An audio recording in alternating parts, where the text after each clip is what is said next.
Bueno, reitero que nos ha hecho quedar muy bien.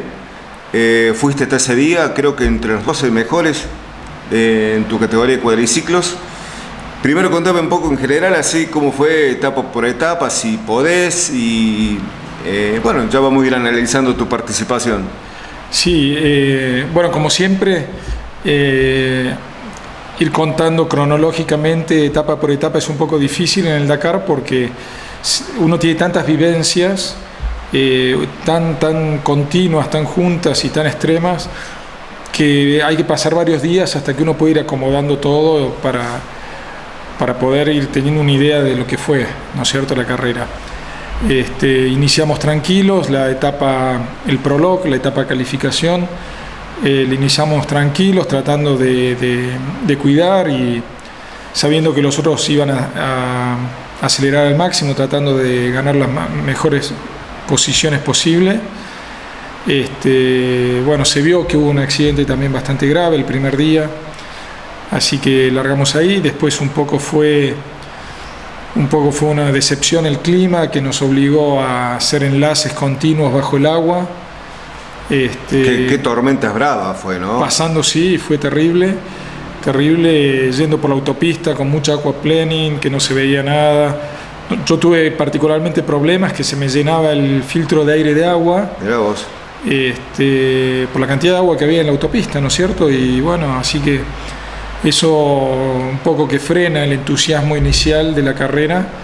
Discúlpame, hay una foto que circuló los primeros días en internet, justamente por la organización, una foto realmente espectacular, porque está con esa cortina de agua, creo que en una zona de la autopista, va una camioneta y una moto, creo que del Dakar, y un rayo que cae muy cerca de ellos. Fue una foto perfecta tomada, pero ahí te da la circunstancia incluso de la peligrosidad que tenía, ¿no? Sí, la verdad que sí, porque nosotros, bueno, con los cuadriciclos relativamente tenemos más estabilidad que las motos, pero yo me ponía en el lugar de las motos, la poca adherencia que tenían las ruedas sobre la autopista y tener que ir a 100, 115, 120 en enlace para cumplir con la etapa del día, era bastante peligroso. Sí, fueron tormentas muy extremas, con muchos rayos, mucho viento, así que fueron unos días difíciles también.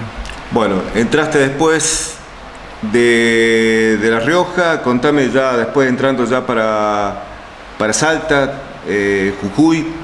Fuimos a Jujuy,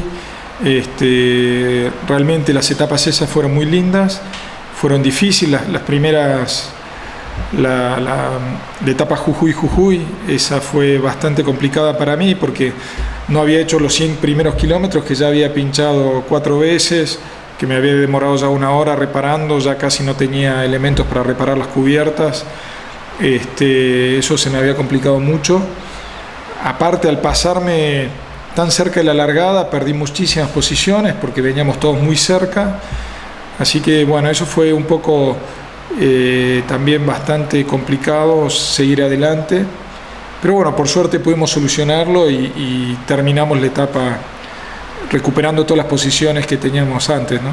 Hubo una etapa, no sé si me estás comentando justamente de esa, pero todos nos enterábamos de unos medios periodísticos que Juan Carlos Carignani había ganado una etapa.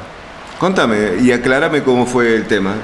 Bueno, el tema de la etapa esa fue muy rara, porque fue encima la etapa Jujuy, que yo venía con 1 hora de atraso. No me acuerdo ahora en qué posición había terminado, pero después, estando en Uyuni, cenando y preparando la hoja de ruta para el otro día, vienen un grupo de periodistas a decirme que había ganado la etapa de Jujuy, que yo un poco lo tomé en broma. Así que como no les creía, me fui hasta la sala de prensa a ver la computadora y bueno, sí, yo figuraba como ganador de la etapa. Bueno, yo no lo creía, o sea, pues yo sabía que había tenido 1 hora de retraso, sabía que otros cuadriciclos habían andado un poco mejor, así que bueno, lo dejé un poco en stand-by varios días, a pesar que vinieron varios medios, me hicieron notas, salí en los diarios. Y bueno, fueron pasando los días y me la fui creyendo un poquito hasta que el día de la organización, el día del descanso en Salta, me acerco a la organización para confirmar definitivamente cómo era el tema de la etapa. Ellos me explicaron que en un momento de la carrera yo venía cuarto, ellos detienen la carrera y aplicando las penalizaciones al resto de los pilotos, yo termino ganando la etapa. Bueno, lamentablemente después sucedió que ellos, cuando el día de descanso tienen tiempo para revisar toda la semana de carreras, revisar todos los tiempos, se dio que hubo diferencias y bueno, al final no fui un ganador de la etapa, pero por lo menos pasé un par de días contento al saber sí. que posiblemente, bueno, hay una pequeña falla de cómputo en la parte Sí, organizativa. Sí. Y después ya entraste a Bolivia, contame cómo fue esa experiencia. Bueno, la entrada a Bolivia fue realmente muy linda porque el pueblo boliviano nos recibe, es increíble cómo nos recibe el pueblo boliviano. Desde el momento que uno pasa la frontera es otro mundo.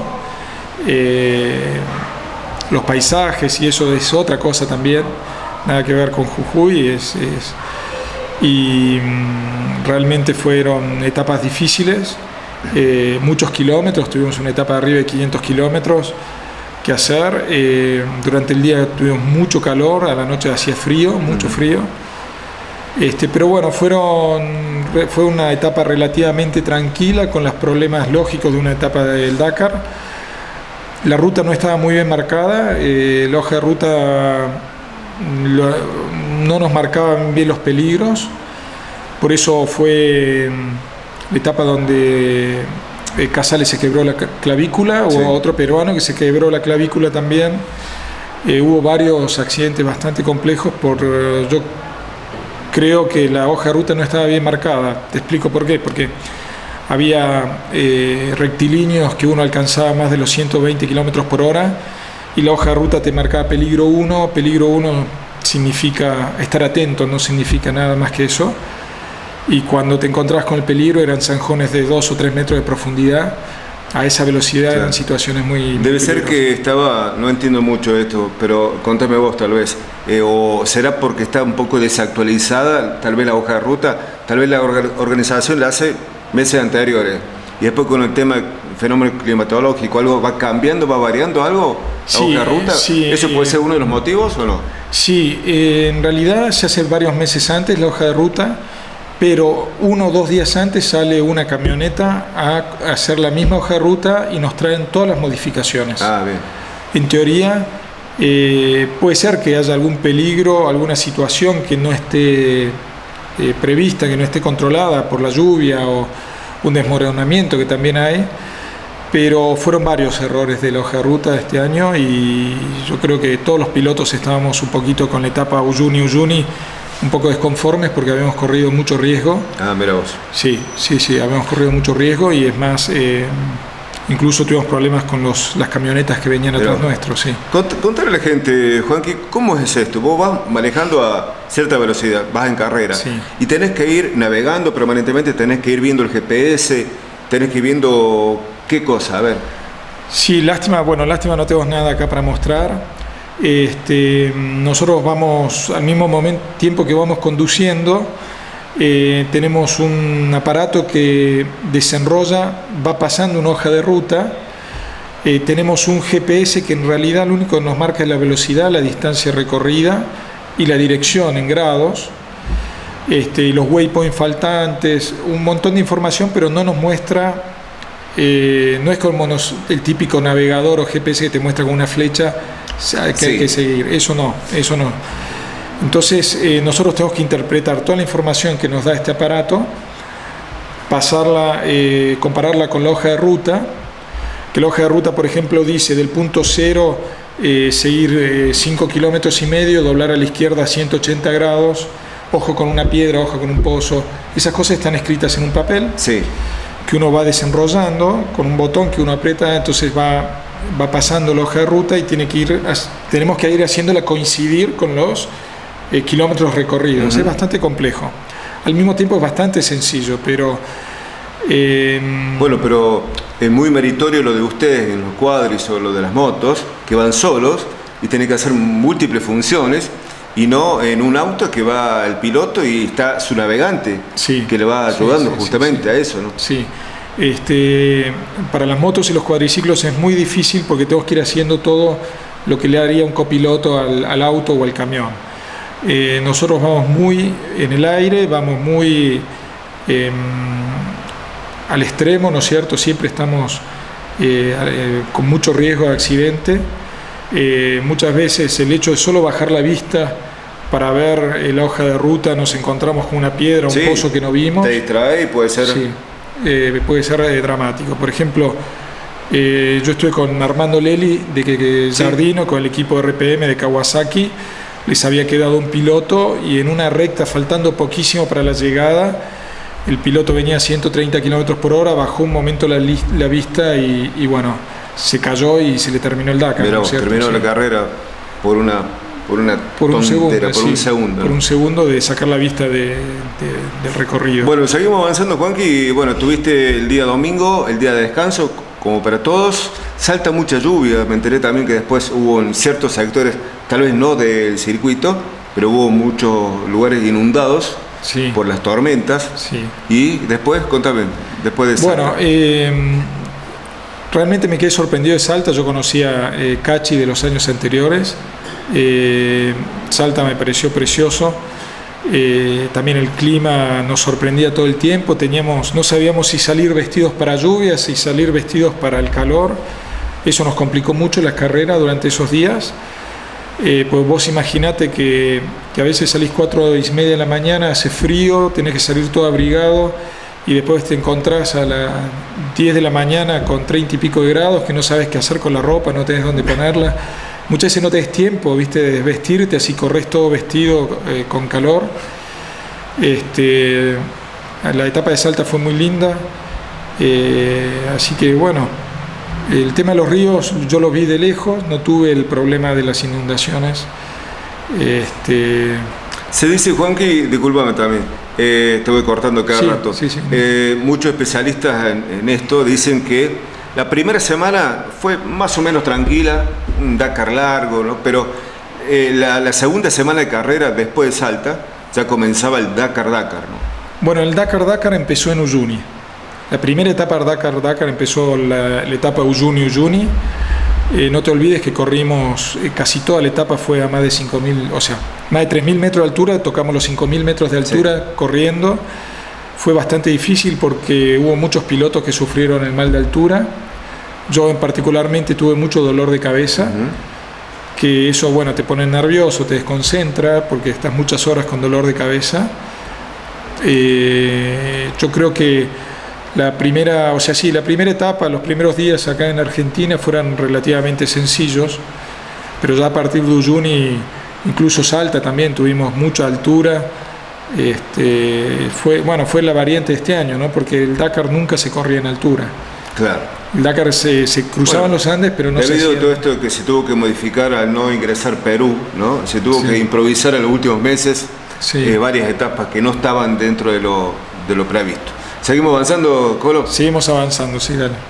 Después de Salta, ya venís bajando. Claro, fue la etapa Belén-Belén, Salta. Belén, claro, en Catamarca. Esa etapa Belén-Belén fue durísima. Sí. Realmente fue una etapa donde yo no veía las horas de terminar. Realmente no había forma de pasar de segunda a tercera.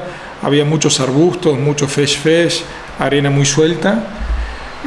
Teníamos el problema que, claro, por este tipo de recorrido de este año nos mezclaban mucho con los autos. Así que permanentemente teniendo problemas con los autos que nos pasaban, dejando lugar a ellos. Tuve varias discusiones este año porque había un par de pilotos que no nos avisaban, te encontrabas que te pasaban sin avisarte. Normalmente ellos tienen un botón que te avisan que se acercan por atrás. Que vos imaginate que con la tierra y los ruidos no escuchás un auto que se te acerca. Y fue una etapa en la cual hubo un momento que yo veo una ambulancia, me detengo. Había pilotos de primera línea tipo Santiago Hansen, Walter Nocilia, el boliviano, Copetti. Había pilotos que estaban también. Copetti y Cordobés, ¿no? No, Copetti es del sur. Ah, del sur. Pablo Copetti, sí.